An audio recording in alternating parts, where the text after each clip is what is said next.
Oo, Hmm. Dapat daw ikaw ang tatawagin ate nung ate dun. Kasi daw mas malaki ka sa kanya, sabi nila. Malaki na din siya kaso di siya mataba. Kasi sexy daw siya. Ikaw kasi takaw-takaw kaya taba din, ne? Oo. Pag daw nag-i-school na kayo, pag inaway daw siya, sa'yo daw siya magsusumbong. Wala. Ang galing na rin niyang magsalita eh. Pero mas malikot tong ate dun. Malikot-likot yung ate. Oo. Oo. Pero marunong siyang tumawag ng ma. Sabi niya. Ma. Sabi niya, oo. No. Ano? Ano? Okay. Oo. Opo. Ma. Sabi niya. Oo. Oo.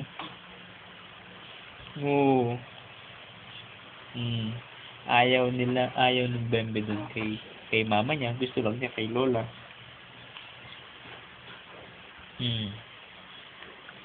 Papasal daw tayo doon.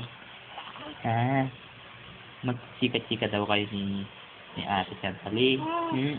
Chika-chika daw kayo, chika-chika. Anong pag-uusapan nyo, ha? Pag-uusapan nyo kung kailan kayo magbo-boyfriend. Ha? Oo. Mapapalo ka kay Papa pag ganun, ha? Dapat huwag gagaya kay Mama, ne?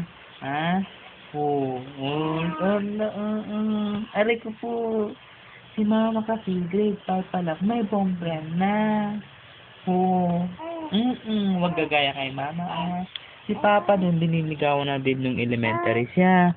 Pero ayaw niya pa magpaligaw. Oo. Mula elementary may nililigaw na sa kanya.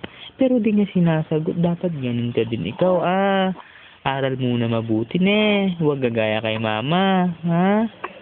Opo. Wala. Oo. Saan ka daw mag-i-school? Ha? Wala, Papa naman. Di pa nga ako nagsasalita. School na tinatanong, sabi niyo. Ne? Oo.